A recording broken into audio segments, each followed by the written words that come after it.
আর্কাইভের দর্শকদের শুভেচ্ছা জানাচ্ছি। আমরা এখন এই মুহূর্তে কলকাতার মার্কুইস স্ট্রিট, যে মার্কুইস স্ট্রিট সবসময় লোকে লোকারণ্য থাকতো, সেই মার্কুইস স্ট্রিট এখন পুরো ফাঁকা। যেদিকেই তাকাবেন সেদিকেই সেই ধরনের কোনো ভিড় এই মুহূর্তে আর দেখা যাচ্ছে না। প্রায় 2 মাস। কেন এই অবস্থা?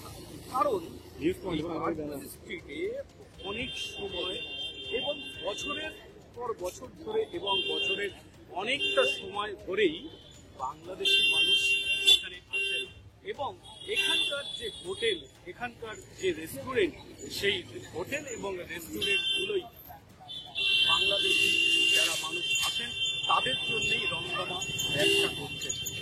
কিন্তু প্রায় গত 2 মাস ধরে এখন বাংলাদেশ থেকে মানুষজন আসা কমে গেছে। শুধুমাত্র মেডিকেল পারপাস যারা আসছেন তারাই এখানে আসছেন এবং এখানকার যে কয়েকটি হোটেল আছে সেই হোটেলগুলোতে তারা অবস্থান করছেন। আমরা এখন এই মুহূর্তে মার্কুইস স্ট্রিটের যে বিভিন্ন হোটেল আছে সেই বিভিন্ন হোটেলে আমরা এসছি। আমরা এখন এই মুহূর্তে পেয়ে গেছি মনতোষ সরকার। মনতোষ সরকারকে আমরা পেয়ে গেছি। আমরা তার কাছ থেকে জেনে নেব আগে যে অকুপেন্সি ছিল বা যেগুলো রয়েছিল অনেক অকুপেন্সি কমে গেছে। এখন আপনার পার্সেন্টেজ 5% নেই।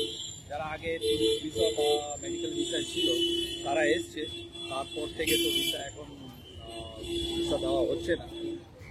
স্পেশালি মেডিকেলের ক্ষেত্রে কিছু কিছু দেওয়া হচ্ছে। তো সেই ক্ষেত্রে এখানে Marquis street, Sheshpur street, new market area পুরোটাই আমরা বাংলাদেশের নির্ভর এবং বাংলাদেশ ট্যুরিস্ট হিসাবে নির্ভর আছি এবং সেই জন্যই এখন একটু তো সমস্যা হচ্ছে। তো হোটেল বলুন, আপনার আমাদের রেস্টুরেন্ট অনেক রয়েছে, তারপরে আমাদের এখানে বাস সার্ভিস যেটা রয়েছে, আবার নিত্য প্রয়োজনীয় যেগুলো জিনিস মার্কেটিংয়ের জন্য সবাই এখানে আসতো, সেই জায়গাগুলোতে আমরা এফেক্টেড হচ্ছে। হ্যাঁ, এটা ঠিক যে ভিসা অনেক কম পাচ্ছে মেডিকেলের দিক থেকে, বাট মেডিকেল পারপাসে আমাদের দেখুন ওয়েস্ট বেঙ্গল মেডিকেলের বাংলাদেশিদের জন্য অনেক এফেক্টেবল। কেননা এখানে আমরা ভালো সেবা এবং ভালো বললেন যে কস্ট কম সেবা আমরা দিতে পারি, সেই জন্যই এখন নেই বললে চলে। কেননা এক একটা হসপিটালে অনেক রকম বাজেট থাকে, যেটা বাংলাদেশের উপর আমরা থেকে থাকি। যেরকম 10% 20% বাংলাদেশে অকুপেন্সি থাকতো বা 30% অকুপেন্সিও থাকতো, বাট এখন সেই জিনিসটা তো নেই। 2%, 3%, 5%-এর মধ্যে রয়েছে।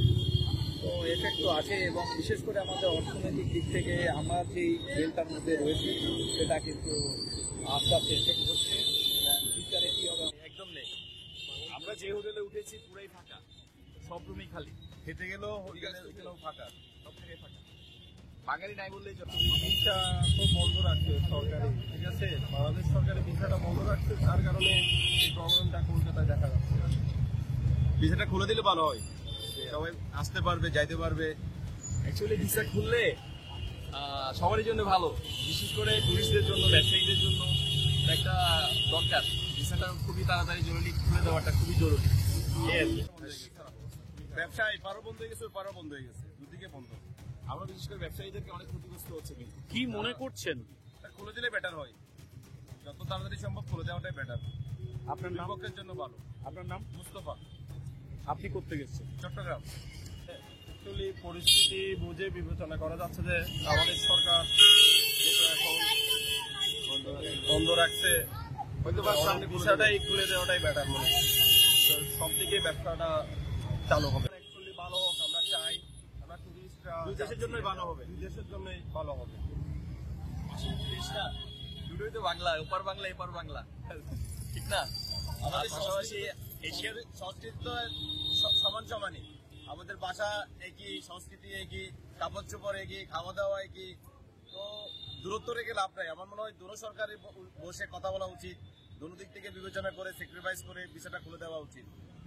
পরিস্থিতি যতদিন যাচ্ছে আরো খারাপের দিকে যাচ্ছে, ঠিক আছে, টুরিস্ট কমে যাচ্ছে। এবারে আমরা আশা করে বসে আছি যে মানে সিচুয়েশনটা ইমপ্রুভ হোক, দুদিকে রিলেশনটা ভালো হোক, লোক এটা তো ধরে নিন আমাদের হাতে কিছু করার নেই।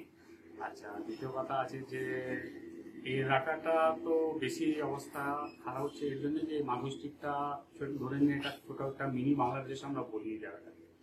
তো বাংলাদেশের লোক যদি না আসে তাহলে মিনি বাংলাদেশ তো আর রইল না। এর জন্যে আছে যে জায়গাটা যে ইম্পর্টেন্সটা যেটা আছে ওটা টুরিস্টের উপরেই আছে এই জায়গাটা। মোস্টলি এটা ধরে নিন নিউ মার্কেট ধরে নিন, এটা একই মানে এরিয়া অঞ্চল একটাই সিন আছে। আসছে না পরিস্থিতি ভয়াবহ। সামনের দিন যে কী হবে, শুধু ব্যবসা, শুধু গাড়ি ব্যবসা না, আশেপাশে যত রকমের ব্যবসা আছে, দোকান, স্টেশনারি দোকান, হোটেল, তারপরে আপনার গেস্ট হাউস, টোটালি মানে লোকজনই হচ্ছে। গেস্ট হাউসের লোকজন তো আসছে, দাদা পরিস্থিতি কী যে হবে। আগামীকাল ধরুন 5:30 একটা সিট হয়নি, আর 11:20 যেটা 30 সিটের গাড়ি 3টে সিট হয়েছে মাত্র। ভাষা, সাহিত্য, সংস্কৃতি, দর্শনাতীর্থি সবকিছুতেই বাংলাদেশের সাথে পশ্চিমবঙ্গ তথা ভারতবর্ষের একটা অটুট মেলবন্ধন। সেই মেলবন্ধন আগামী দিনে আবার ফিরে আসবে এবং বাংলাদেশ থেকে আবার মানুষজন এই কলকাতার এই মার্কেট স্ট্রিটে আসবেন এবং এখানকার যে হোটেল, রেস্টুরেন্ট, ট্রান্সপোর্ট সিস্টেম সবকিছুই আবার স্বাভাবিক হবে, সে কথাই জানালেন মনোজ সরকার। কলকাতা থেকে জ্যোতির্ময় দাসের রিপোর্ট, বিডি আর্কাইভ।